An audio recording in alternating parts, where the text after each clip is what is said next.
Então, nós temos aqui aquele quadro para a gente entender um pouco de igreja. Cristo Jesus, encarnação, as duas naturezas, totalmente Deus, totalmente homem, totalmente Deus esvaziado, totalmente homem, 100% de fé.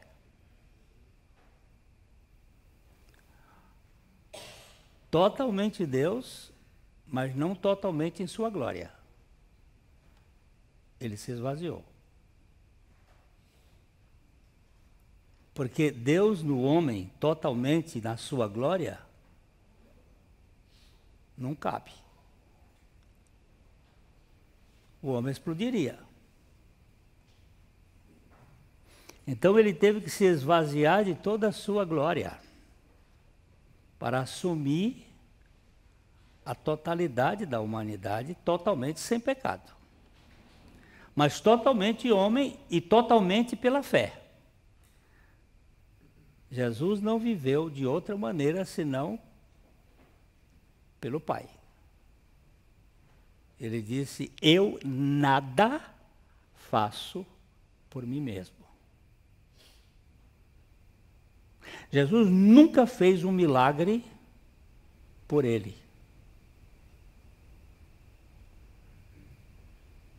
Ele fez pelo Pai. E ele falou pelo Pai. 100% de fé. Por isso que ele é o autor da fé. Não é Cristo o autor da fé. E nós temos que fazer quando nós lermos a Bíblia, a gente tem que fazer a captação das coisas onde elas se realizam. Porque a Bíblia não é um livro aleatório. Quando ela diz que nós fomos crucificados com Cristo, não com Jesus, é aqui que está a nossa realidade de morte. Mas quando ela diz que a fé é de Jesus, você tem que olhar que Cristo não precisa de fé. Quem precisou de fé é o homem. Então, tudo na Bíblia está absolutamente colocado para a gente olhar e ver as duas naturezas trabalhando concomitantemente para a redenção do homem. Então, aqui nós temos a encarnação, nós temos o Cristo, 100% Deus, mas não 100% glorioso, porque ele estava esvaziado, entrou na posição de servo, foi para a posição de homem e foi até o buraco da morte de cruz. Neste processo, ele atrai a todos sem distinção, não todos sem exceção. Porque se ele atraísse a todos sem exceção, todos seriam salvos. E aí nós cairíamos na salvação universalista. Mas ele atraiu a todos os sem distinção, que são estes os que creem. E alguém só crê porque o Espírito Santo o convence do pecado. Agora, por que o Espírito Santo não convence a todos? Você vai sentar com ele e perguntar. Mas eu sei que ele convence a todo aquele que crê. Eu só criei porque ele me convenceu. Eu não o queria e nem queria querê-lo. Mas ele me quis de tal forma que o meu querer acabou querendo sem querer. Foi ele que me convenceu. E aqui nessa nesse corpo crucificado, ele me fez morrer com ele. Para, pela ressurreição, formar a igreja. A igreja não é um projeto de Adão, nem de Abraão. É um projeto da semente de Abraão. E esse projeto da semente de Abraão é pela cruz.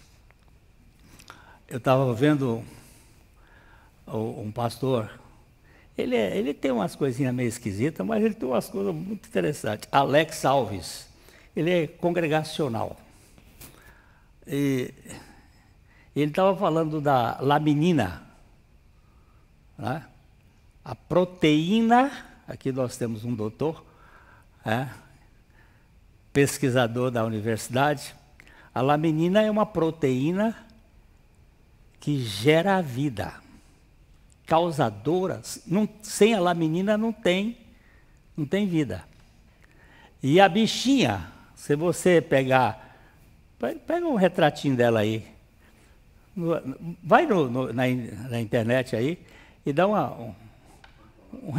laminina. Não é laminina. Pode botar laminina que vai sair. O retratinho dela é bem interessante.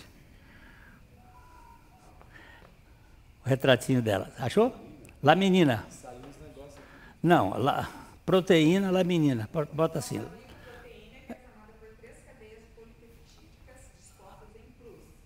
Ah, como é que é? Dispostas em cruz. Em cruz. Sua função é de ancorar as células epiteliais à ECM, da qual faz parte, através de associações a outras proteínas como as integrinas, colágeno, elastina e a fibrotina. Ela é a causa da vida, viu? Mas bota o retratinho dela. Não tem um retratinho dela? Vai nas imagens que tem um retratinho dela. Hein? Olha a carinha dela. Essa aqui é um modelo, mas tem uma fotografia dela aqui. Tem uma fotografia dela. Aqui é um modelo dos estudiosos químicos aí, que eles falam.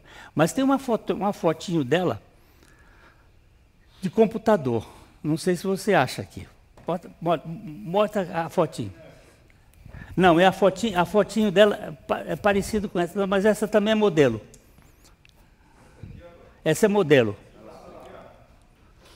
Esse pastor Eric achou. Essa aqui é a fotinho dela. Vou jogar aqui.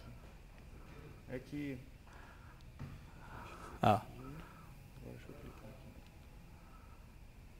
Olha que ela é bonitinha. Vamos ver, aparecer aqui. Essa aqui não permite. Clique para permitir, não está permitindo. Tem robô. Esses robôs. Deixa ela assim desse tamanho mesmo, mostra aí. Olha ela aqui, olha o retratinho dela aqui. Mostra para ali. Tá bom? Mostra para cá. O retratinho dela, a menina. Isso aqui, quando Deus disse, haja luz, já começou a bichinha sendo formada num átimo de segundo. É a causa, uma cruz. É a cruz.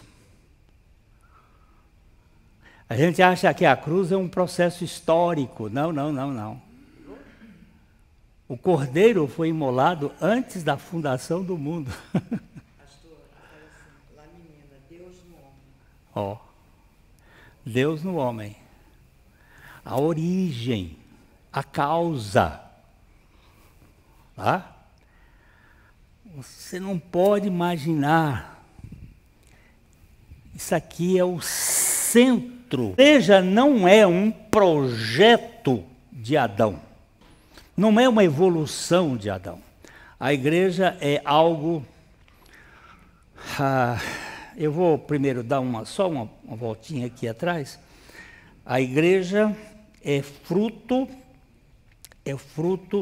não de uma geração espontânea, não surgiu por acaso pelo esforço de algum sábio estrategista. Ela é sobrenatural em sua origem e fora de série em sua preservação histórica. Tanto a origem quanto a preservação da igreja é sobrenatural. É sobrenatural. Ela é a Bíblia. A Igreja Católica, ela põe a Bíblia como vinda da igreja. Agora eu ponho a igreja como vinda da Bíblia. A tradição católica é mais forte do que a palavra. Mas os protestantes de raiz, os cristãos de fato, eles põem a palavra de Deus como a origem da igreja. E a igreja, ela é toda a Bíblia, e nada mais do que a Bíblia, a causa vital de sua origem em Cristo e de sua expansão pelo Espírito Santo através dos séculos. Então, lá em Éfeso, igreja nascente, primeira igreja, começou uma coisinha. Falamos ontem, o que foi que começou? Amnésia. Esqueceu. O quê? O amado da sua alma. Cântico dos Cânticos. Quem é que eu busco? O amado da minha alma. A fonte. A realidade. Qual é o alvo da sua vida? É muito interessante. Nós fizemos acho que aqui não tem ninguém do grupo que foi a Wheaton. Nós temos um grupo da igreja que nós fomos há uns anos lá na Universidade de Wheaton. E nós tivemos uma aula com um neurocientista. E ele estava explicando que o cabo cerebral, um conjunto de neurônios que conduzem, esse conjunto conduz a zona sexual, o prazer erótico, o prazer do orgasmo, é o mesmo que conduz a uma zona cerebral que eles estão chamando de Santo dos Santos. O lugar santíssimo do cérebro. Parece que Deus reservou aquele lugar no mesmo cabo do prazer sexual. Mas ele é um pouco para cima para mostrar que é maior. E é interessante que o Dr. Richard, ele disse o seguinte: neste lugar não entra Alzheimer.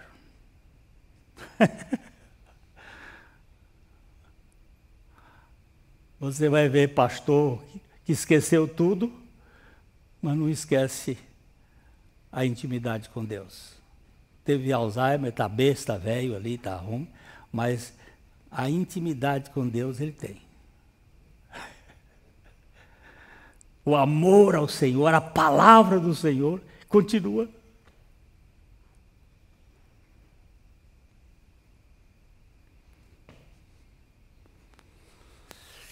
É tão lindo esse negócio lá desse cabo.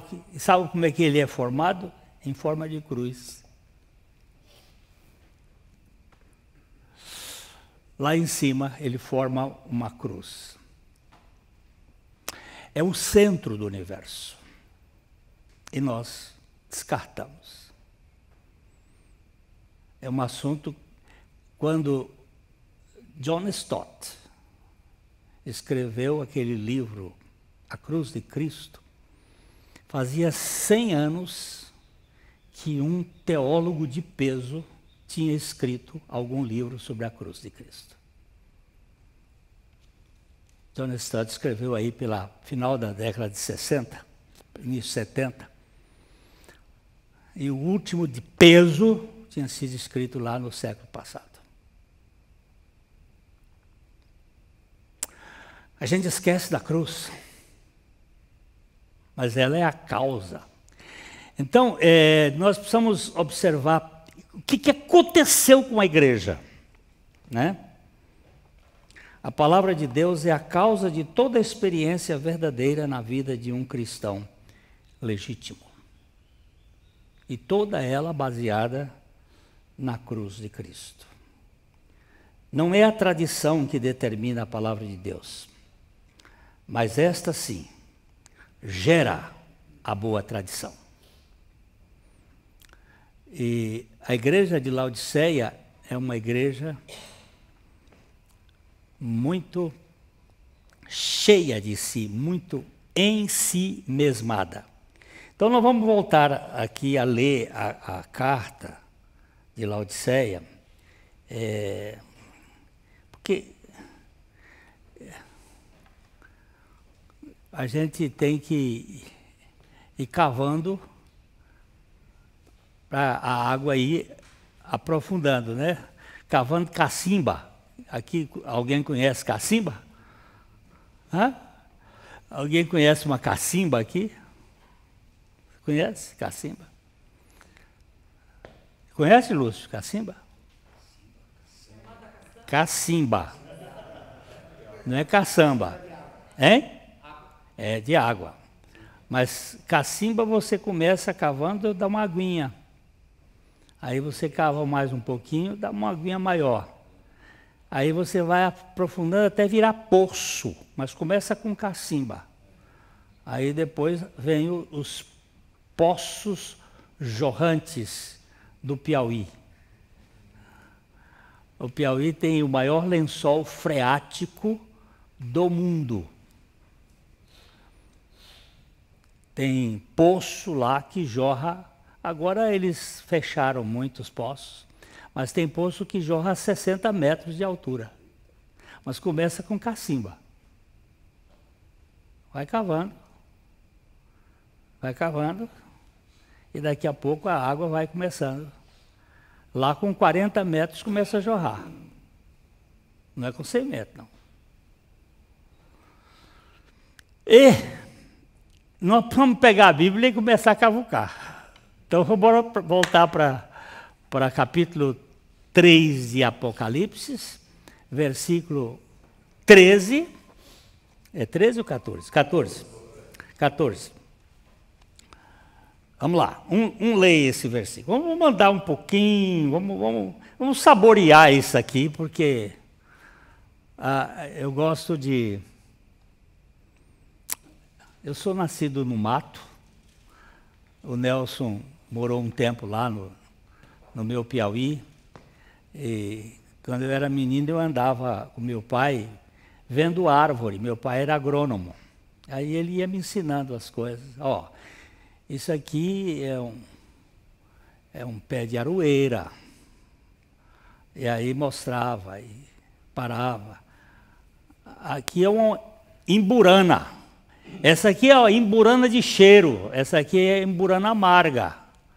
Aí você ia devagar vendo. Eu gosto de ler Bíblia assim. Esse ler de carreirinha feito aquele lá da novela O Bem Amado, como é que ele chamava? Ele disse, o povo lê as coisas tudo de carreirinha assim, não pega nada. Então você tem que voltar. Então vamos ler aqui, Caçando Aroeira. Como é que chama aí? Como é que diz o versículo aí? Ao anjo da igreja em Laodiceia escreve: estas coisas diz o Amém, a testemunha fiel e verdadeira, o princípio da criação de Deus. Ó, este verso aqui, ele está dizendo que o nome da igreja é Laodiceia. O que significa Laodiceia?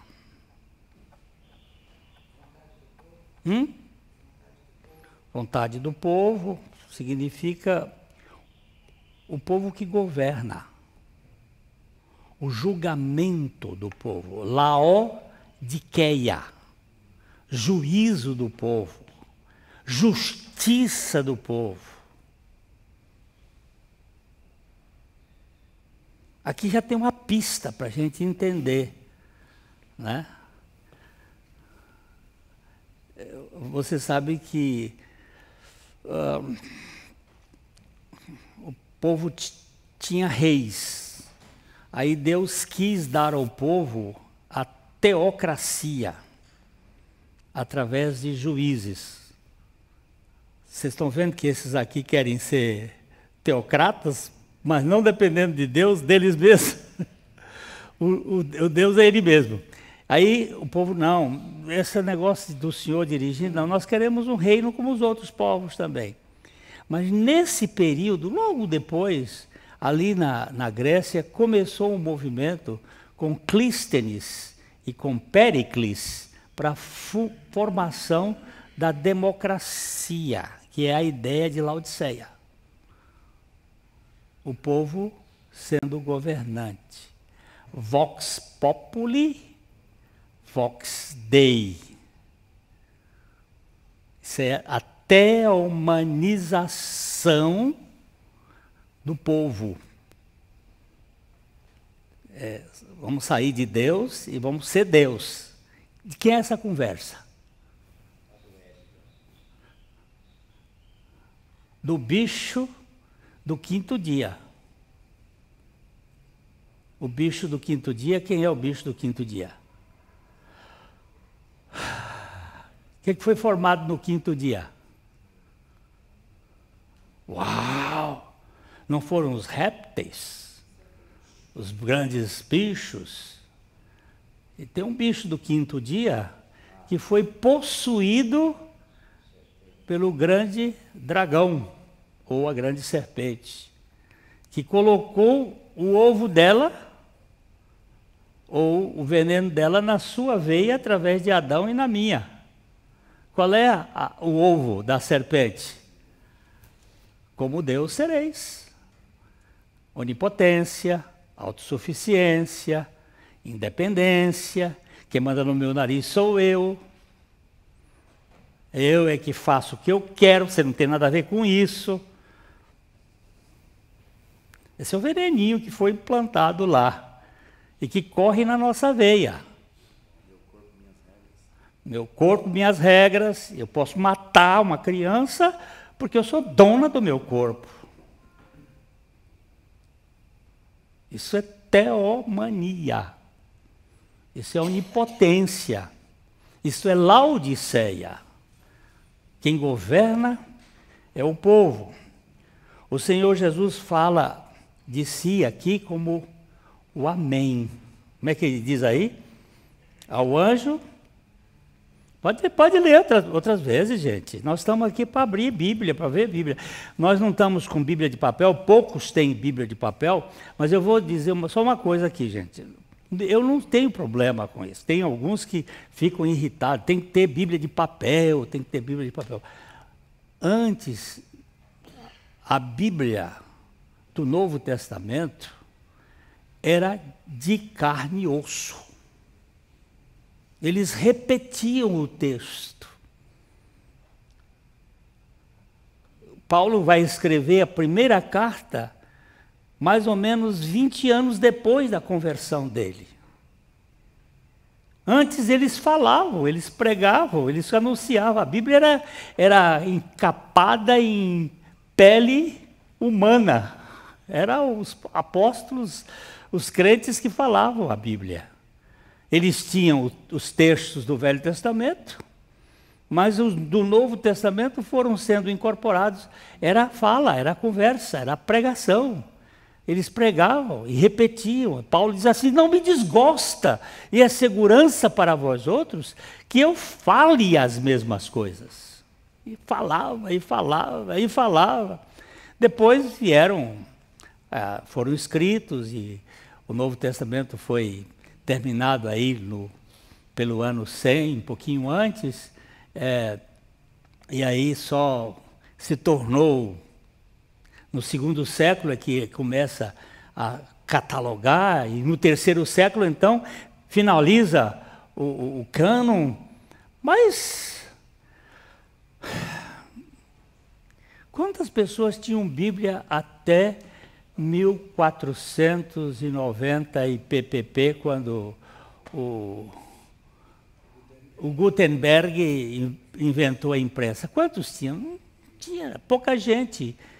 Era só os sacerdotes, alguns poucos tinham a Bíblia. Mas eles liam e liam e liam.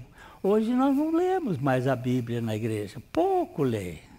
A gente lê um pedacinho e aí já começa a explicar, como se a gente soubesse explicar, e falta leitura, e falta leitura, e falta leitura da palavra de Deus, e os crentes lendo e uns para os outros para edificação. A gente precisa mudar isso. Eu ando apavorado com essa cátedra de cima para baixo e sem a igreja participar, sem a edificação mútua. Eu estou, sabe, Lúcia, impressionado que a gente precisa, não sei como fazer, mas tem que fazer alguma coisa. Deus tem que mudar esse rumo. Mas aqui ele diz assim, como é que é? Eu sou ao anjo da igreja.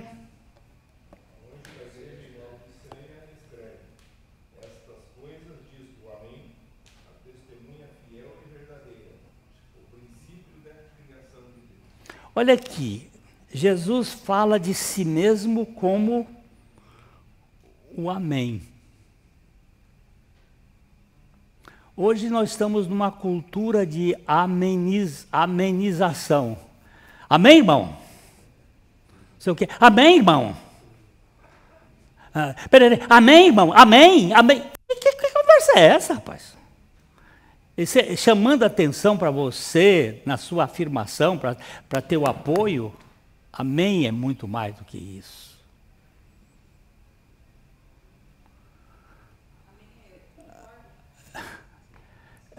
Amém. Amém. O que é amém? Ontem eu falei que o amém, ele é a formação de três. Deixa eu ver se eu consigo. Eu não sei mais hebraico.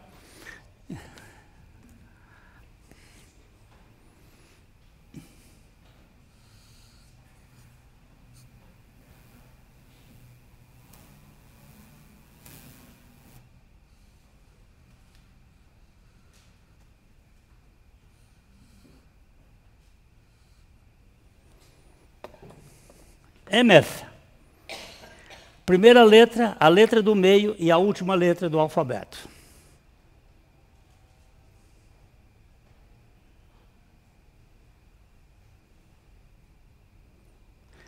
Tem alguma linguagem para dizer o que é Emeth? A verdade.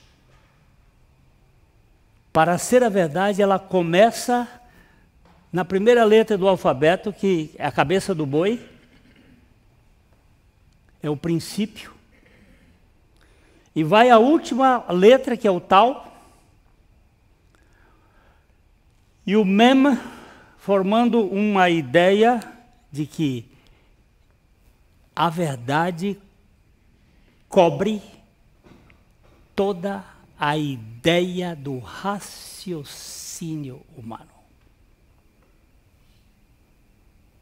O que é amém?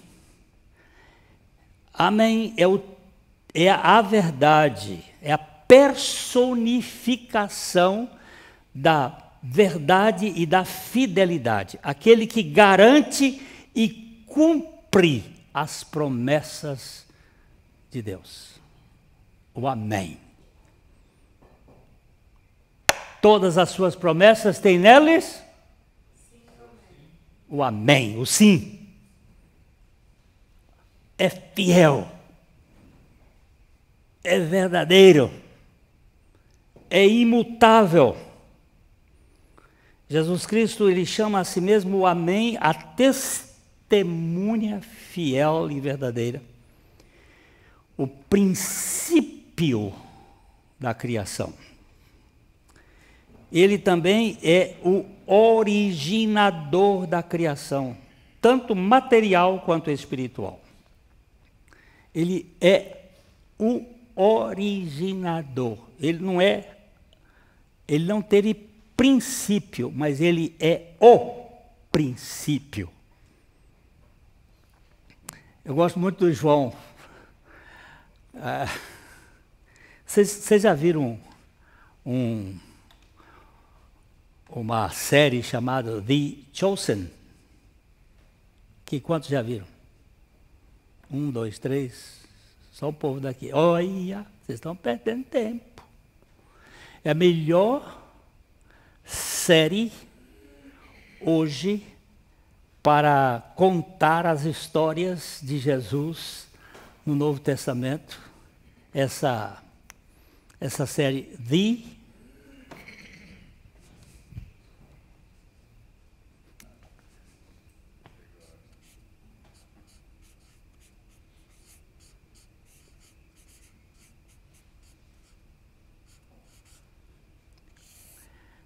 Dodô, é mais para os escolhidos do que o escolhido, né? The Chosen. Porque ali é mais para plural do que para singular. Os escolhidos. Essa série ela é gratuita, mas você pode contribuir com ela, porque eles fazem os filmes com as contribuições que a gente dá para eles. Eu tenho contribuído com eles periodicamente, quando eles já estão na segunda temporada.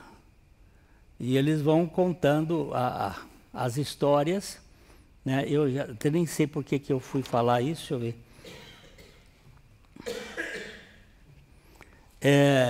Mostrando como é que Deus vai trazendo a realidade das coisas. A série vai contando fatos da vida de Jesus, desde o seu nascimento até a sua crucificação. Eles já estão no segunda temporada. A primeira são 8, a segunda eu acho que já tem 6, né? Depois do almoço vai ser passado. É isso aí que vamos fazer. No almoço nós vamos passar 1 ou 2, amanhã outra. Que é um pouco para a gente entender como é que funciona essa questão aqui.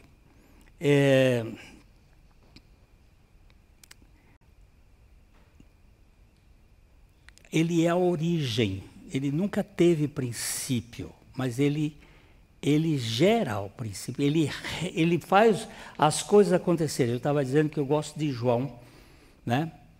E aí é isso que eu queria dizer.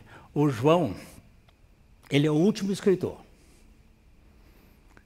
O Evangelho de João, ele é bem diferente dos outros. Os outros são sinóticos, tem uma visão em comum. O João, ele parece que vai escrever no final, aí pelos anos 90, por aí, e num período muito difícil. Domiciano fez a história conta, não está na Bíblia, mas a história conta que Domiciano ficou tão irritado com João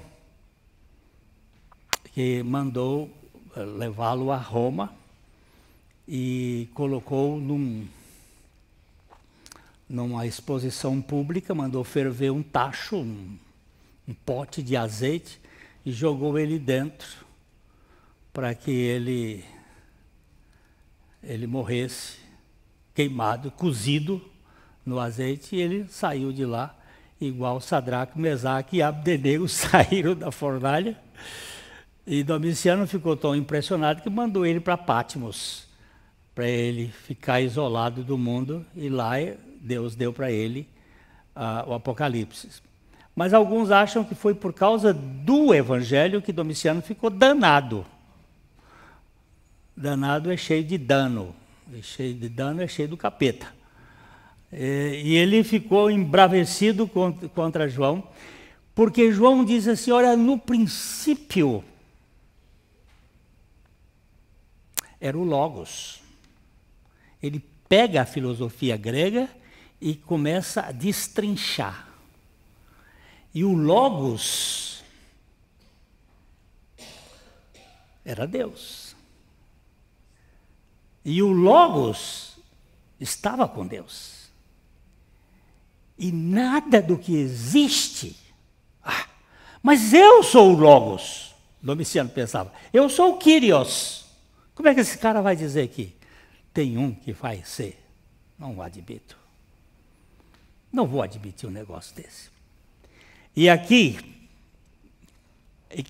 ele diz assim, ele é o princípio da criação. Não significa que ele foi a primeira pessoa a ser criada, mas porque ele nunca foi criado, mas pelo contrário, significa que ele começou todas as coisas. E eu, Glênio,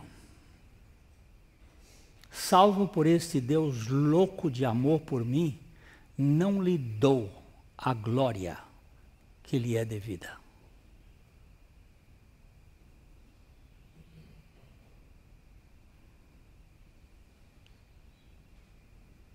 Não estou lhe dando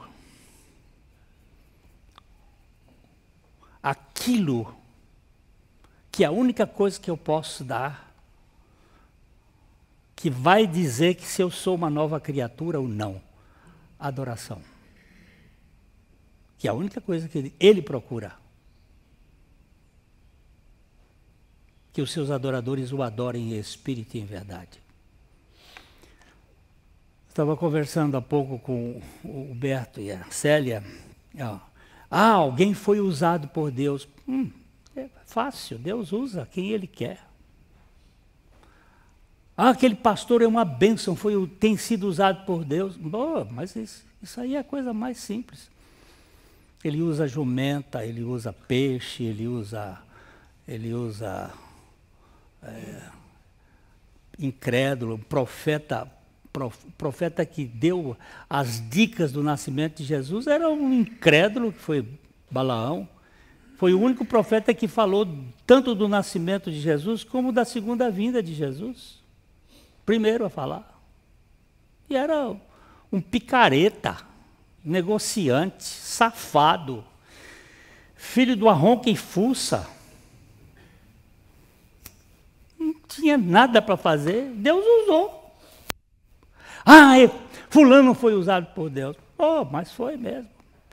Eu até citei para eles um velho provérbio que diz que argola de ouro, anel de ouro, ou aliança de ouro em focinho de porco,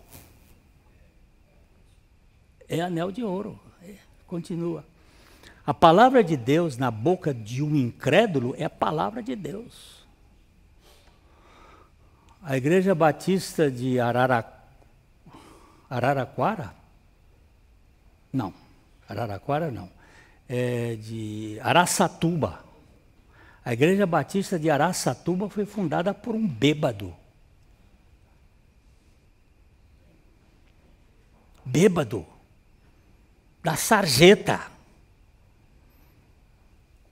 Todo dia aquele bêbado que conheceu, foi educado dentro da igreja, mas gato que nasce no forno não é bolo, e gente que é criada em igreja não é crente.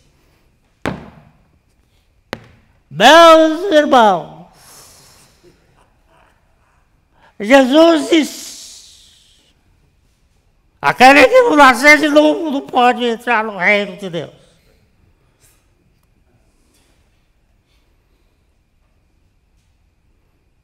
Bêbado pregando. O homem sentado lá, se engraçado. Está bêbado, mas ele está dizendo umas coisas. Foi para casa, pegou uma Bíblia e dali começou. Meu irmão, não se impressione se Deus te usou, mas se impressione se você adora. E adora só Ele. Porque se você adora só Ele, você realmente foi alcançado por Ele. Mas o que Ele vai usar? Ele usa qualquer égua. Ele usa quem Ele quer. Ele chama aquele Nabucodonosor de meu servo. Ele chama Ciro de meu servo. Ele chama Dario de meu servo. Ele é servo dele. Ele chama Satanás de meu servo. Ele pega Satanás e diz assim, vai lá salvar aquele cara que eu preciso salvar, Jó. Todo mundo fica do lado de Jó contra Deus, achando que Deus foi, desculpa eu dizer sacana, porque sacana no Rio de Janeiro é muito pesado, que Jó era um sacana. Deus foi sacana com Jó. Não, senhor. Deus foi muito misericordioso para salvar Jó. Porque o problema de Jó é o problema mais sério que um homem pode ter. Justiça própria. Salvar a prostituta é assim. Salvar justo, tem que meter o cacete dele. E só muito cacete. Você vê que o cacete de Jó foi pesado, porque o bicho ele era couro de jacaré, crocodilo, perna de hipopótamo. O bicho era duro. Deus disse assim, mas que eu vou salvar você, eu vou. Porque você foi escolhido por mim antes da fundação do mundo. Portanto, você vai chegar aqui, nem que a vaca tussa. E ele levou 30 e tantos capítulos só batendo contra Deus e dizendo assim, eu sou justo, eu sou mais justo do que o Senhor. Se o Senhor é justo, eu sou mais. A minha justiça me apegarei, não alargarei, não me reprova a minha consciência por qualquer dia da minha vida. Caramba, e Deus calado. E Deus só provocando os caras lá, o Zofar, o Bildade, cutuca ele mais, cutuca, deixa ele se espernear. E ele esperneia daqui, esperneia. Eu fiquei 30 anos do lado de Jó batendo contra Deus. Até que Deus disse, leia com os meus óculos. Usa meus óculos para você ver. Foram 2 homens que Deus escolheu na Mesopotâmia. Abraão e Jó. Um de Ur e outro de Uz. Para salvar Abraão, ele levou 40 anos. Devagarzinho. Para salvar Jó, 2 anos. No cacete. Mas os 2 foram salvos. Que amor mais louco. Mas que eu salvo, salvo. Que eu vou salvar. Agora, o grande problema meu é que eu não adoro. Eu quero ter resultados. Eu quero contar a história do que aconteceu comigo. Olha, eu fiz tal coisa, mas adorar. E é isto que vai mudar tudo. No final, Jó diz assim, esquece. Eu só te conhecia de ouvir contar. Eu te ouvi lá na escola dominical, quando Dodô era professor. E aí eu só te conhecia de história de contar. Agora não, agora eu te vi. Por isso, eu me abomino e me arrependo no pó e na cinza. Arrependeu de quê, seu Jó? Se o senhor mesmo disse que nunca fez nada de errado? De que o senhor se arrependeu? De mim, de confiar em mim. Esse é o Deus louco que está aqui dizendo, olha, eu sou a causa, eu sou o princípio, eu sou a causa da criação, eu sou o princípio, eu sou a origem, eu sou aquele que permanece para sempre. Você não está olhando para mim para me adorar. O pastor Eric vai falar amanhã sobre adoração. E hoje a adoração virou um balcão de negócio. Antigamente, quando eu era menino, ainda era assim. A gente cantava para Deus, hoje a gente canta para o deleite pessoal do auditório. Vamos agora para uma música para o nosso deleite espiritual. Vai para o inferno, criatura. Você quer deleite onde? Na música ou deleite no Senhor? Na causa. O que você está fazendo aí, criatura?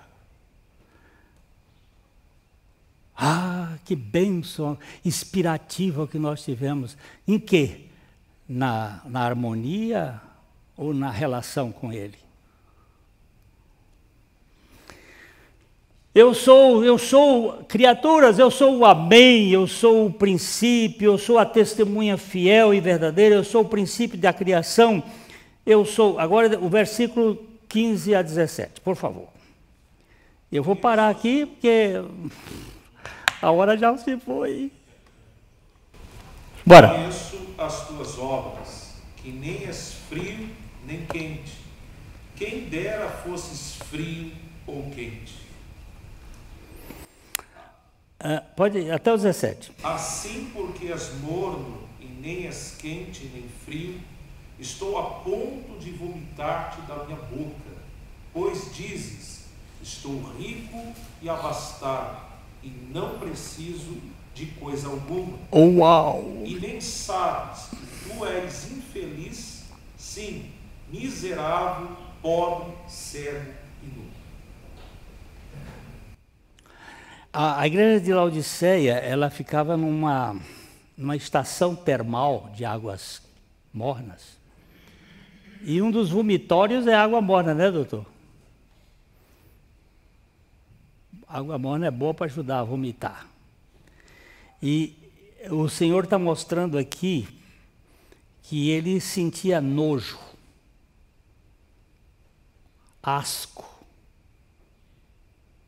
da pessoa, daquele que se diz de nada tenho falta. Eu sou abastado. A coisa que, para mim, uma das maravilhas da Bíblia é o capítulo 12 de 2 Coríntios. Quer ir lá, não? Está com preguiça? Conheço um homem.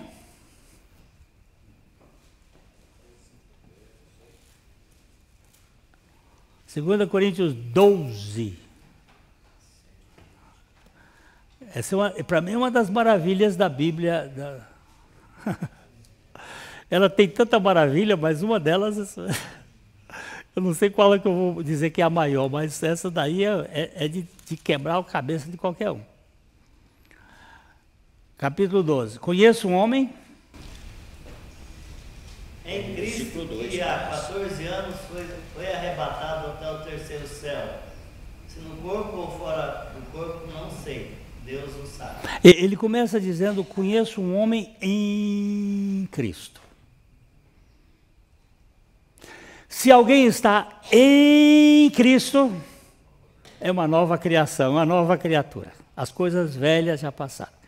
E ele já começa dando o endereço. Conheço um homem em Cristo que foi arrebatado até o terceiro céu para nos deixar arrebentado aqui na terra com o que ele vai dizer. O que foi que ele foi arrebatado até o terceiro céu e ouviu? Ele não disse que viu. Ainda que ele tenha visto, ele nem tocou no que viu. Porque aquilo que o olho não viu, e o ouvido não ouviu, e não subiu ao coração do homem, são as coisas que Deus preparou para os que o amam. Mas ele disse que ele ouviu coisas... O quê? Ouviu palavras inefáveis. O que será isso inefável? O que é inefável? Infalável. Infalável. Coisas que não se pode conversar, coisas que transcendem. Coisas inefáveis. Que mais? Os quais não é lícito ao homem referir. Uau, lícito. Lícito e ilícito. Hoje a gente não sabe mais o que é lícito, porque o STF não deixa a gente saber o que é lícito e o que é ilícito. Mas aqui ele disse que esse assunto não é lícito. Não há nenhuma licitude, não há nenhuma liberdade para falar dessas coisas. Pensa num privilégio. Pensa numa honra.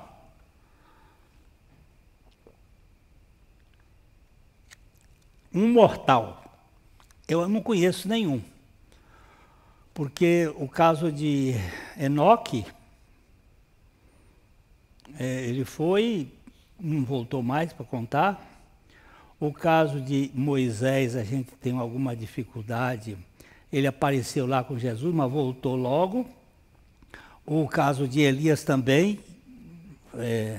apareceu lá com Jesus e fez Pedro dizer aquela besteira grande, vamos fazer aqui três cabanas, uma para ti, outra para Moisés, outra para Elias, e ele não sabia o que estava falando, mas Paulo foi e voltou, e ficou calado.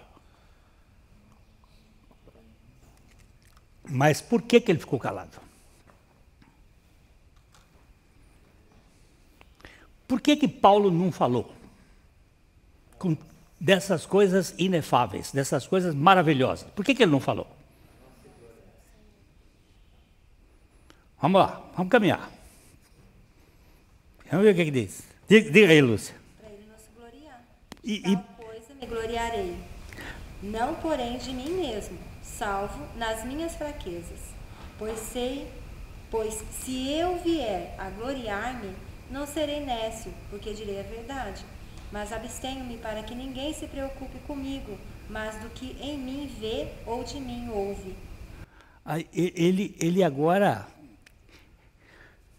ele disse, você sabe por que aconteceu tudo isso? Eu fui até lá, aí ele disse que conhece o homem, depois ele disse, esse homem sou eu. Esse homem sou eu. Mas sabe o que aconteceu? Deus foi misericordioso, chamou o diabo para vir fazer um trabalho na minha vida. Colocou um espeto de Satanás na minha vida, colocou um espinho de Satanás na minha vida. Para quê? Para que eu não me exalte, para que eu não me vanglorie. Você tá chateado com os espetos que Deus botou, com os espinhos que Deus botou na sua vida? É hora de adoração, gente. Isso aí é para a gente ser murchado, esvaziado. Porque a coisa que eu mais gosto nesse mundo é ser exaltado. Pensa num cara que gosta de elogio. Quantas vezes eu prego, quando eu não recebo um elogio, eu fico... Eu não mostro, porque eu sou um hipócrita de carteirinha. Mas lá no coração está o sentimento. E quando alguém diz, mas que mensagem maravilhosa.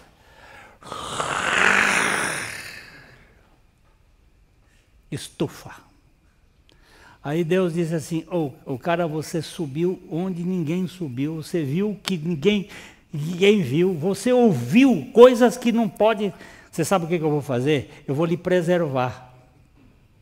Para te preservar, eu vou botar um espeto na tua carne. Que será isso? Eu tive um professor de grego, Dr. A. Ben Oliver. Ele dizia assim, minha grande curiosidade é quando eu chegar no céu. Eu queria perguntar a Paulo, Por que é que você deixou essa dúvida no meu coração pelo resto de minha vida?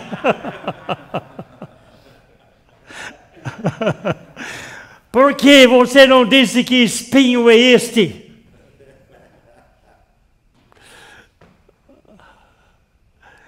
Mas eu tenho uma curiosidade maior. Quando eu chegar no céu, eu vou perguntar a Jesus: por que o Senhor me salvou?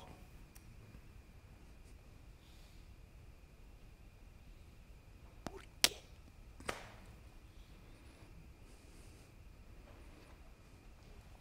Eu não quero saber qual é o espinho na carne.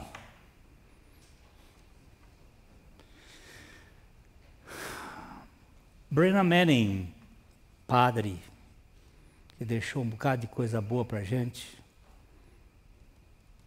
ele disse: quando eu chegar no céu,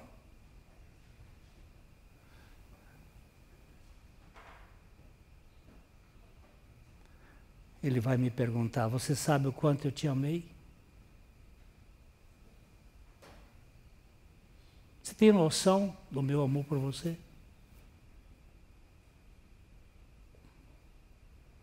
Você tem consciência do meu amor por você? Por que você vive reclamando, murmurando?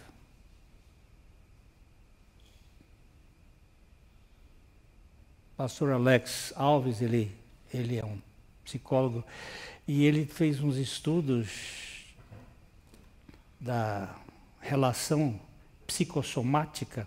Ele diz: a reclamação é um dos principais estimuladores das doenças da dor.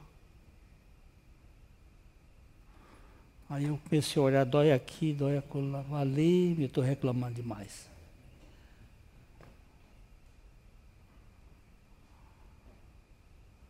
O organismo se prepara para a defesa e começa a doer porque nós não estamos contentes e felizes no ambiente da fornalha que Deus nos colocou. Porque quem colocou Sadraque, Mesaque e Abdenego na fornalha não foi Nabucodonosor.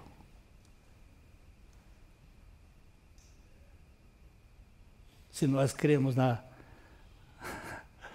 soberania de Deus, meu Deus, como é que eu posso te adorar? Como é que eu vou te adorar? Aí, gente, ele diz assim: você não é nem quente nem frio.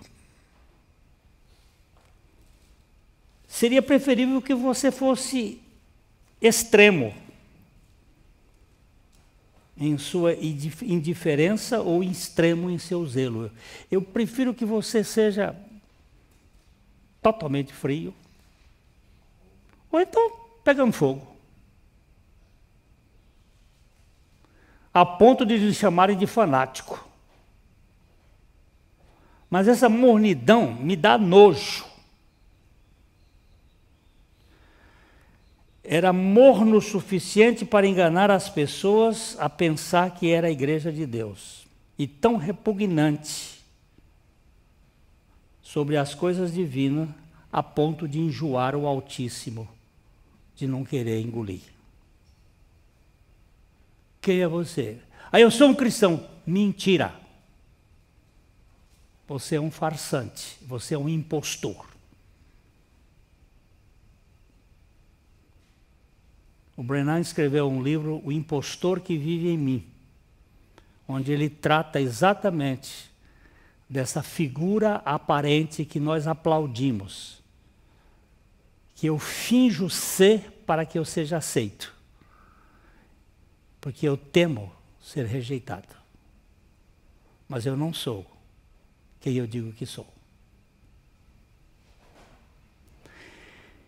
Então, eu acho que aqui a gente podia parar, mas eu queria ir mais para frente, né? O povo foi aconselhado a comprar ouro refinado. Comprar? Num lugar onde não tem nem preço, nem dinheiro. Como é que compra? Então vocês vão me achar isso e depois me dizem o que é isso. Eu aconselho que de mim compres. Comprar naquele que é graça plena, como é que é isso?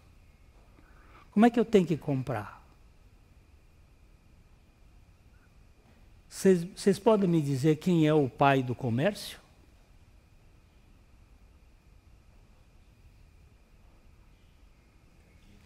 Hein? Quem é que é o pai do comércio? O encardido. O capítulo 28 de Ezequiel vai explicar quem é o pai do comércio. E como é que ele, aqui no Apocalipse, ele vai dizer que é para comprar? Ouro refinado, vestes brancas, colírio para os olhos. O que é isso? Isso está falando para uma igreja que nós estamos vivendo hoje. Viu, Fabinho? Que tem placa de metodista, que tem placa de batista, que tem placa de presbiteriano, que tem placa de disso, daquilo outro. E que Jesus não está nela. Não está enxergando. Não está vestido, não tem riquezas espirituais. Meu Pai, tem misericórdia de nós. Tem misericórdia de nós. Acho que agora está na hora de café. Eu tenho um programa chamado Café e Fé. Agora acabou a fé, vamos para o café. Mas eu quero chamar a atenção de vocês para uma coisa.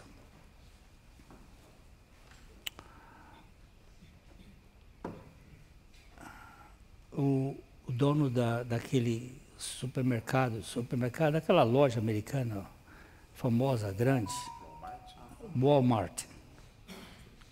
O velho Walmart. Ele era presbiteriano. E eu vi um testemunho dele, que ele disse que havia uma igreja nos Estados Unidos. Uma só igreja nos Estados Unidos. Todos os domingos, ele pegava o avião dele e ia para um estado americano para ver como estava a empresa. Ninguém o conhecia como o grande empresário. Os funcionários dele, ele nunca teve retrato, fotografia dele, para os empregados saberem quem era ele. E ele entrava nas lojas para ver como é que estava, como era o tratamento, como é que é isso, e eles só tinham uma igreja nos Estados Unidos, na Califórnia, que se eu estivesse próximo, eu pegava o avião para ir àquela igreja eu ia mais de 10 vezes por ano lá. Aí perguntaram para ele, por quê? Porque essa igreja adora Cristo, prega Cristo e vive Cristo. Não há um cântico que seja voltado para o homem, todos para Cristo. Não há uma pregação que não seja simplesmente de Cristo. E as relações são todas a manifestação do caráter de Cristo.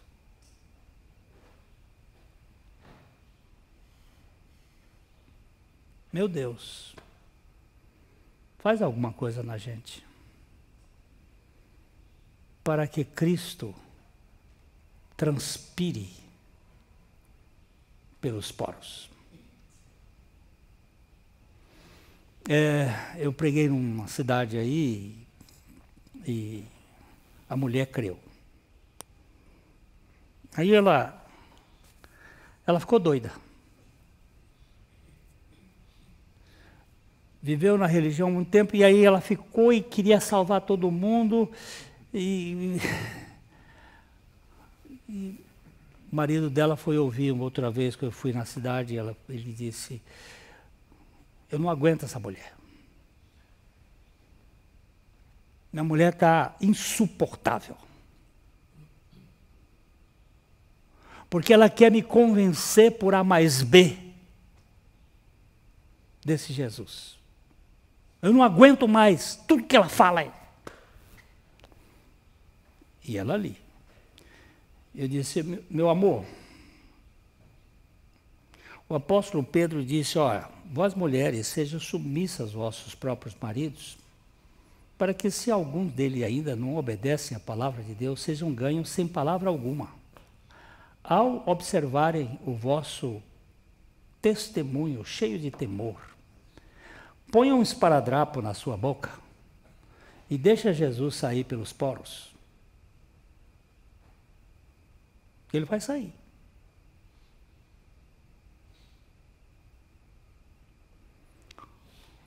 Três anos depois eu fui pregar lá.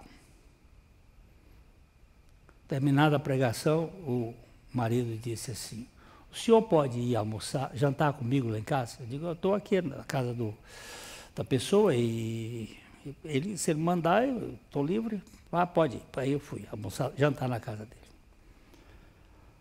Aí sentamos lá, eram umas 10 e pouca da noite. Ele disse, o senhor toma um vinhozinho? Eu digo, tomo. Aí ele disse assim, seu pastor, naquele dia o senhor mandou minha mulher botar esparadrapo na boca. E ela botou. Ela nunca mais me falou de Cristo.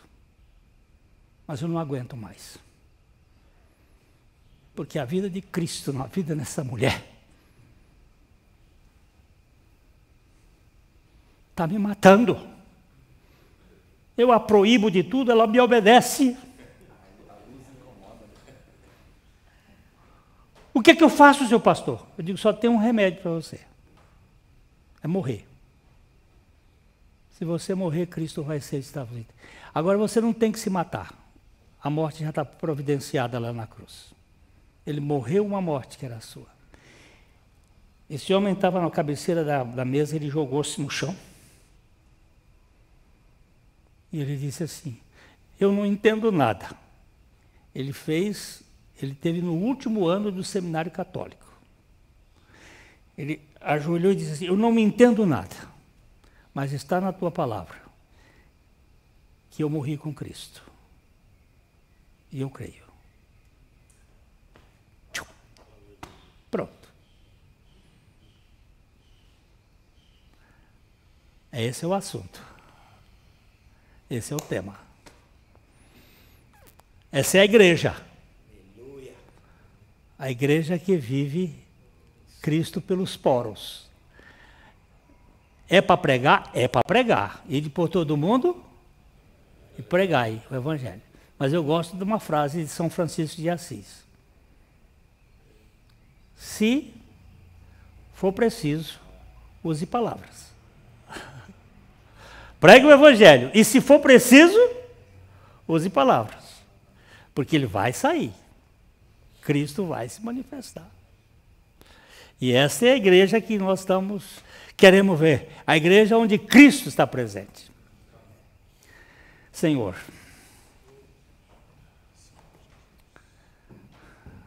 nós não queremos viver uma história de Laodiceia nesse tempo. Ali tem uma outra história, um pouquinho para trás, de Filadélfia. Eu não sei como é que a gente pode voltar para Filadélfia. Mas eu sei que o Senhor pode nos empurrar para lá.